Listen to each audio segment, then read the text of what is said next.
With the conclusion to the finals that so many have been expecting since the start of the season, attention has understandably quickly moved on from the finals to the offseason, and topics such as the draft and where LeBron and other marquee free agents are headed have taken over the media. This, combined with the fact that LeBron is so great that we are almost used to this type of performance from him, has led people to move on quickly from what I think is one of the greatest finals performances in the history of basketball.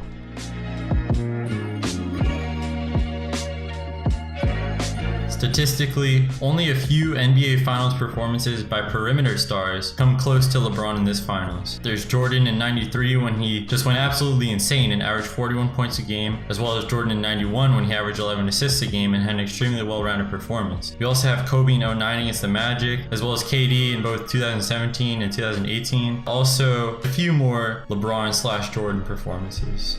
I'm not saying that LeBron's performance was better or worse than any of these. A definitive statement like that would require close examination of each individual series and a much deeper look into the overall context that the performance was achieved in. But just from the stats alone, it's clear that LeBron's performance in the 2018 finals is nearly as impressive, if not more impressive, than most of the all-time great performances by NBA legends. Now let's debunk two myths about these finals that I keep hearing.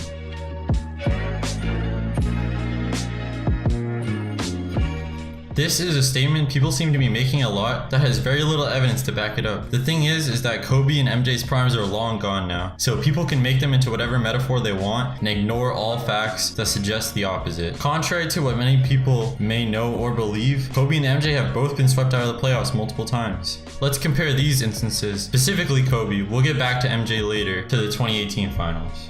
Now before I discuss this, I just want to say that this is not in any way meant to be a slight at Jordan or Kobe. I'm just trying to prove that no player in NBA history, if given a set of teammates that would have been a lottery team without them, could have won a game against the most talented team of all time in a competitive environment such as the NBA Finals.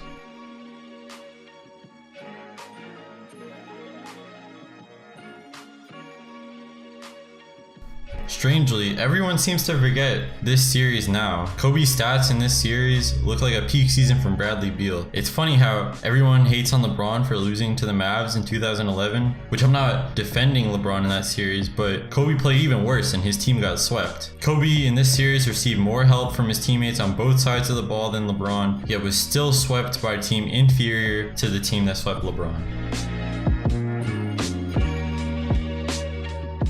The only time MJ faced a team capable of sweeping his team out of the playoffs was when he was just 23 and 24 years old. So let's use a different method of comparison to see what MJ could have done against the Warriors. Let's take a closer look at the two games that the Cavs had their best chance to win in, which were games 1 and 3, and see what MJ would have had to do better than LeBron in order to win.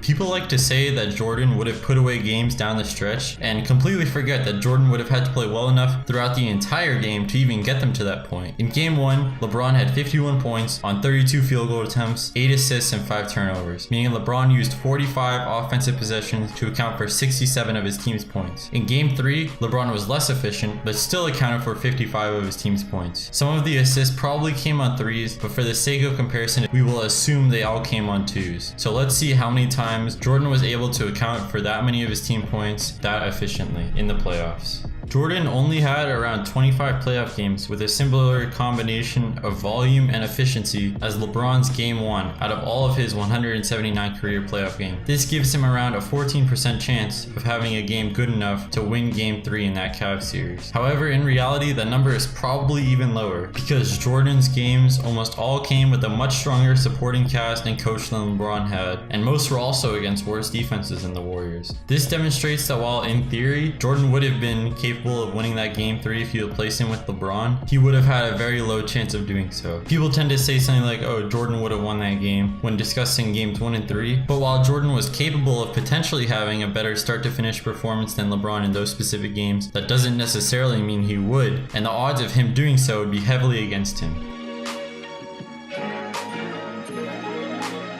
This statement that people are making has basically no evidence to back it up. Let's break it down. Neither LeBron or KD was particularly great in Game 4 by their standards. KD had 20, 12, and 10, but only shot 41% from the field. LeBron shot 54% from the field, but only had 23 points to go along with 8 assists and 7 rebounds. I think it's fair to say that neither played particularly better than the other. Game 2 is pretty similar, a blowout game in which neither breaks away from the other stat-wise. KD was ridiculously efficient, but his counting stats were less impressive than LeBron's. Again, I think it's fair to say that this game was a wash, and like Game 4 was also a blowout that wouldn't have been affected by a great performance from either player unless LeBron happened to drop 60, 20, and 20.